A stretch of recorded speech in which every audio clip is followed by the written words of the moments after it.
السلام علیکم دوستو، امید ہے آپ خیریت سے ہوں گے۔ حضرت علی رضی اللہ تعالی عنہ کا ایک واقعہ یاد آ رہا ہے کہ وہ ایک جنگ میں مصروف تھے۔ جنگ میں لڑتے لڑتے ایک کافر کے ساتھ ان کا مقابلہ ہو گیا۔ وہ بھی ایک پہلوان تھا، لیکن آپ بھی علی شیر خدا تھے۔ جب ذوالفقار حیدری اٹھی تو آپ نے اس کو پچھاڑ دیا، اس کو نیچے گرا دیا، اس کو زمین پر گرا ڈالا، اور گرانے کے بعد حضرت علی رضی اللہ تعالی عنہ اس کے اوپر چڑھ گئے۔ تو آپ عین ممکن تھا، بہت قریب تھا کہ حضرت علی علیہ السلام کی تلوار اٹھتی اور اس کا سر تن سے جدا کر دیتی، لیکن وہ نیچے سے دشمن بھی کوشش کر رہا تھا چھڑانے کی، لیکن آخرکار وہ بھی بے بس ہو گیا۔ جب اسے اور کوئی صورتحال نظر نہ آئی تو اس نے کیا کیا کہ اس نے تھوک دیا حضرت علی رضی اللہ تعالی عنہ پہ۔ اس نے تھوک حضرت علی رضی اللہ تعالی عنہ کے چہرے مبارک پر تھوک دیا، یعنی کہ وہ اپنا یہ ظاہر کر رہا تھا کہ میں اب مرنے والا تو ہوں، میری جان تو جانے والی ہے، لیکن اسلام دشمنی جو میرے دل میں ہے، دماغ میں ہے، یا جو اسلام کا بغض ہے، مسلمانوں سے نفرت ہے، اس کا اظہار تو کر کے جاؤں۔ میں ان سے مسلمانوں سے اپنی نفرت کا اظہار تو کر کے جاؤں۔ اور جو اس کا ذہنیت تھی اور جو اس کے بس میں تھا اس وقت، اس نے وہ کر دیا کہ میں اپنی بات پر اور اپنی ضد پر تو قائم رہوں، اور لوگ بھی میری تعریف تو کریں کہ مرتا مر گیا، لیکن اپنی بات پر قائم رہا۔ تو اس نے نیچے سے پڑے پڑے حضرت علی رضی اللہ تعالی عنہ کے چہرے مبارک پر تھوک دیا، اور انتظار کرنے لگا کہ ابھی علی کو مزید غصہ آئے گا اور ان کی تلوار اٹھے گی اور میرا سر تن سے جدا کر دے گی۔ لیکن اس کی حیرانگی کی انتہا نہ رہی جب حضرت علی رضی اللہ تعالی عنہ کی گرفت ڈھیلی پڑنا شروع ہو گئی، اور حضرت علی علیہ السلام تھوڑی دیر میں اٹھ کر کھڑے ہو گئے اور اس کو بھی اٹھا لیا۔ وہ بھی کپڑے جھاڑتا ہوا اٹھ کھڑا ہوا اور بڑا حیران ہوا کہ یہ عجیب معاملہ ہو گیا ہے۔ میں تو یہ متوقع کر رہا تھا کہ حضرت علی رضی اللہ تعالی عنہ کو میرے اس فعل سے بہت زبردست غصہ آئے گا اور یہ تو میرا آن واحد میں سر تن سے جدا کر دیں گے، لیکن یہ کیا ہوا؟ انہوں نے تو مجھے چھوڑ دیا۔ وہ اس بات پہ بہت حیران ہوا۔ آخر جاتے جاتے اس نے حضرت علی رضی اللہ تعالی عنہ سے پوچھ ہی لیا کہ جناب علی محترم، آپ یہ تو فرمائیے کہ آپ نے مجھے چھوڑ کیوں دیا؟ میں تو آپ کا دشمن تھا، اور آپ اسلام کا دشمن تھا، اللہ کا دشمن تھا، اور آپ تو یہاں جنگ میں ہیں، آپ کا جہاد ہے اللہ کے دشمنوں کے خلاف، اسلام کے دشمنوں کے خلاف، اور میں تو بڑا متشدد قسم کا اسلام کا دشمن تھا۔ آپ نے مجھے پچھاڑ دیا، میرے اوپر مکمل کنٹرول حاصل کر لیا، اور میں تو ابھی انتظار میں تھا کہ ابھی میرا سر تن سے جدا ہو جائے گا، لیکن یہ کیا کیا؟ آپ نے تو مجھے چھوڑ دیا۔ تو مولا علی علیہ السلام نے بہت خوبصورت جواب دیا۔ آپ نے فرمایا، علی جب لڑتا ہے تو خالصتاً اللہ کے لیے جہاد کرتا ہے، اللہ کے دین اور اسلام کی سربلندی کے لیے خالصتاً اپنا جہاد کرتا ہے، رسول اللہ صلی اللہ علیہ وسلم کی محبت میں جہاد کرتا ہے۔ میری کسی کے ساتھ ذاتی دشمنی نہیں ہے، ذاتی عناد نہیں ہے۔ تو یہی وجہ ہے کہ میں جو جہاد کر رہا تھا یہ خالصتاً اللہ کی رضا کے لیے کر رہا تھا، اللہ اور اس کے رسول کی رضا کے لیے کر رہا تھا۔ لیکن جب تو نے تھوک دیا میرے منہ پر تو اب مجھے غصہ تو ایک دفعہ آیا، لیکن یہ سوچ کر میں نے غصے کو فوراً ختم کر دیا کہ علی، تیری یہ جو جہاد ہے یہ خالصاً اللہ کے لیے ہے، اس میں تیرا اپنا ذاتی غصہ شامل نہیں ہونا چاہیے۔ تو میں تمہاری گردن پہ تلوار چلانے ہی لگا تھا کہ مجھے یہی بات فوراً ذہن میں آئی کہ اب علی تجھے اگر قتل کرے گا تو اللہ کی رضا کے ساتھ ساتھ علی کا اپنا غصہ بھی بیچ میں شامل ہو جائے گا، تو میں ایسا وہ فعل نہیں کرتا جس میں کوئی میرا اپنا ذاتی فعل بیچ میں شامل ہو جائے، اپنا ذاتی غصہ، اپنا ذاتی مفاد یا ذاتی عناد اس میں شامل ہو جائے۔ میں تو خالصتاً اللہ کے لیے کر رہا تھا، تو تجھے میں نے اس لیے چھوڑ دیا کہ کوئی بات نہیں، میں اپنے غصے کو ختم کرنے کے لیے، اپنے غصے کی وجہ سے، اپنی ذات کی وجہ سے تجھے میں نے چھوڑ دیا، کوئی بات نہیں، ابھی دوبارہ تیرے ساتھ ٹاکرا ہو جائے گا، اللہ کی رضا کے لیے میرا جب غصہ ٹھنڈا ہو جائے گا تو میں تجھے پھر تو نے کہاں جانا ہے، آج نہ صحیح تو کسی اور جنگ میں صحیح، کسی اور موقع پہ صحیح، لیکن میں خالصتاً اللہ کے لیے لڑ رہا تھا، اللہ کے لیے جہاد کر رہا تھا۔ تو یہ بات سن کر اس کافر کے دل میں ایک ہلچل سی مچ گئی کہ یہ کیا، مطلب پورا اختیار ہونے کے باوجود اتنی سی بات پہ چھوڑ دیا۔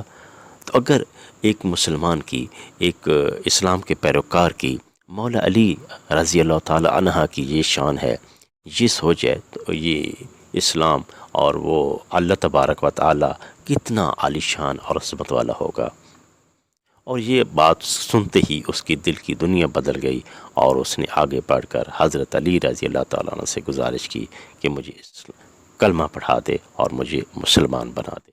تو یوں حضرت علی علیہ السلام کا ایک چھوٹا سا عمل، بظاہر بڑا چھوٹا سا عمل لگ رہا ہے، لیکن اس عمل کو پرفارم کرنے کے لیے بہت بڑا دل، بہت بڑا جگرا اور بہت بڑا حوصلہ چاہیے۔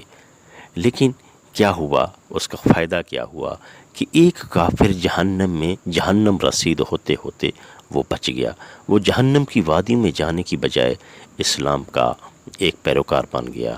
چھوٹا سا عمل حضرت علی علیہ السلام کا کہ آپ نے اپنی ذات کی خاطر کسی کو نقصان نہ پہنچایا، قدرت ہونے کے باوجود کسی کو نقصان نہ پہنچایا، ایک دشمن اسلام کو، اللہ کے دشمن کو بھی آپ نے چھوڑ دیا کہ اس میں میرا ذاتی غصہ شامل ہو گیا ہے، میرا ذاتی مفاد شامل ہو گیا ہے، میری ذاتی دشمنی شامل ہو گئی ہے، تو اس نے چھوڑ دیا گیا۔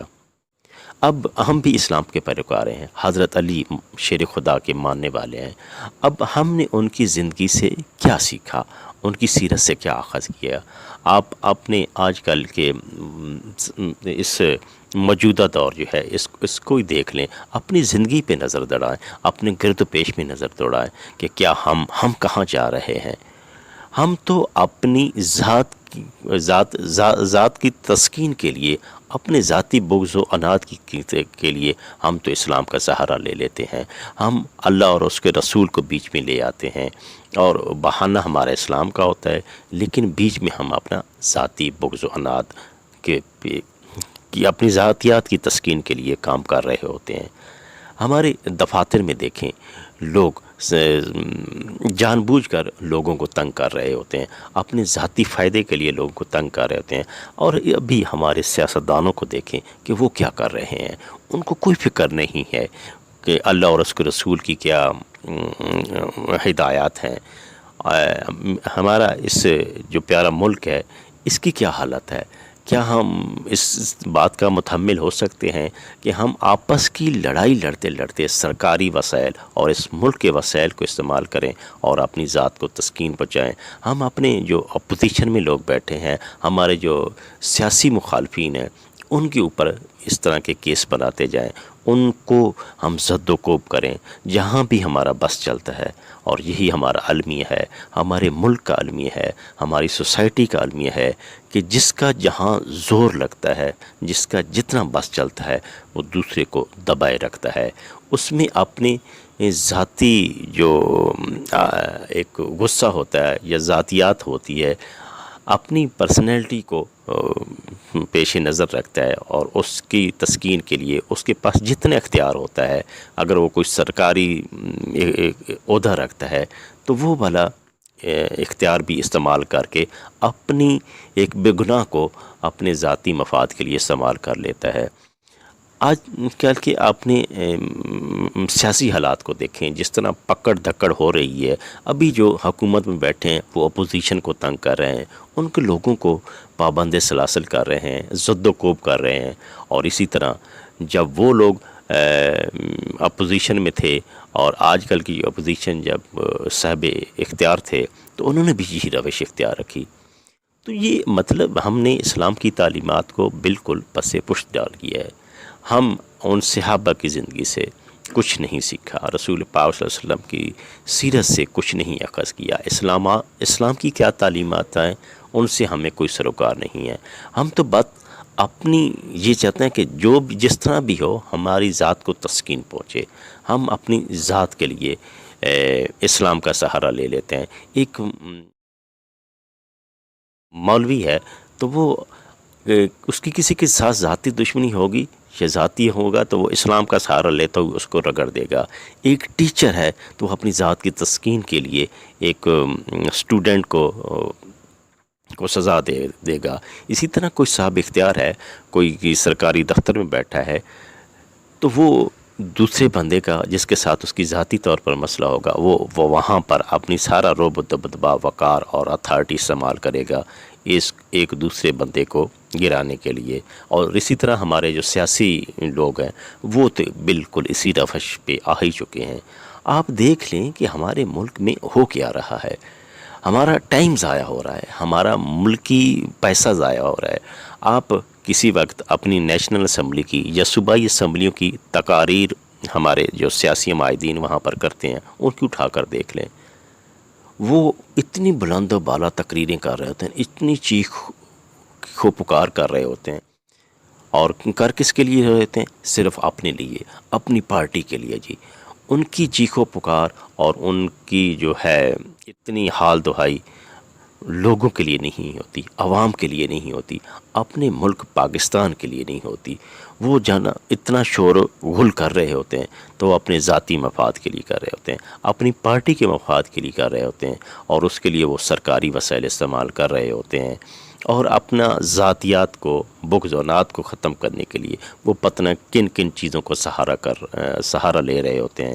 سرکاری عہدے کو استعمال کر رہے ہوتے ہیں، سرکاری وسائل کو استعمال کر رہے ہوتے ہیں، قومی وقت کو ضائع کر رہے ہوتے ہیں اور لوگوں کو بے وقوف بنا رہے ہوتے ہیں. تو آپ سے یہی گزارش ہے کہ ہمیں اسلام سے سیکھنا چاہیے. اسلام نے ہمیں کیا درس دیا کہ ایک دوسرے کی ہم عزت و احترام کریں. اور حضرت علی رضی اللہ تعالی عنہ کہ اس واقعہ سے ہمیں سیکھنا چاہیے کہ ہم جو بھی کام کر رہے ہیں اس میں اپنی ذات کو بالائے طاق رکھتے ہوئے ہم اللہ اور اس کے رسول کی بات پہ دھیان دیں، اور ہم اپنے ملک کی مفاد کی خاطر کام کریں، ملک کی مفاد کو ہم پیش نظر رکھیں. اور یہی اگر ہم اسی طرح ہی روش رکھی تو ہم پھر اس دنیا میں تو ذلیل ہوں گے، آگے والی دنیا جو اخروی ہوگی اس میں بھی ہمیں بہت پریشانی کا سامنا کرنا پڑے گا. بہرحال یہی گزارش ہے کہ اس طریقے سے ہم اپنے جو ہمارے اسلاف ہیں ان کی سیرت کا ہم مطالعہ کریں اور ان کی سیرت کو اپنائیں، اور اسلام کو جو زرعی اصول ہیں ان کو فالو کرتے ہوئے ہم اپنی زندگیاں گزاریں. اس طرح نہ ہم صرف ہمارے معاشرے میں تبدیلی آئے گی بلکہ پورا ملک ہمارا خوشحال ہو جائے گا. اللہ تعالی ہمیں سب کو اس پر عمل کرنے کی توفیق عطا فرمائے اور اپنے ملکی مفادات کو پیش نظر رکھے، اسلام کی سربلندی اور اللہ تعالیٰ کے احکامات اور اس کے رسول کے احکامات کو پیروی کرنے کی توفیق رفیق عطا فرمائے.